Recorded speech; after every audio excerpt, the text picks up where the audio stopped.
156. قطع الرجل. رجلي، هاتولي رجلي، هاتولي رجلي اروح بيكم في داهيه. انا عايز رجلي، الحقيني يما، الحقوني، انا عايز رجلي، هاتولي رجلي لا اروح بيكم في داهيه. بس يا جدع انت هو. اهلا سي جمعه. بتعملوا له ايه ده؟ بنعمل له 156. مين اللي قال كده؟ ده انا طرطور بقى، ده انا مش موجود، ده راحت المراكز. هو انا عيان هنا علاقه؟ ده انا اشاعه.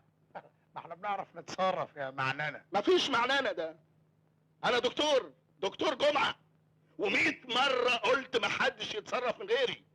واذا كان مش عاجبه سيد هموش بتاعكوا ده، انا 100 مؤسسه تتمناني. في ايه يا استاذ؟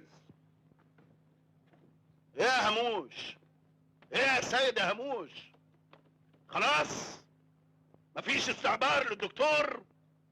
ازاي هتكسروا رجل اللوح ده من غير مشورتي؟ فيه لوح رجله تتكسر برضه يا بهايم. ما انت غايب بقالك كام يوم يا استاذ. انا اغيب زي ما انا عايز يا هموش. انا ما بغيبش كده يا انت. انا بغيب عشان افنن، عشان ارسم، عشان اخطط.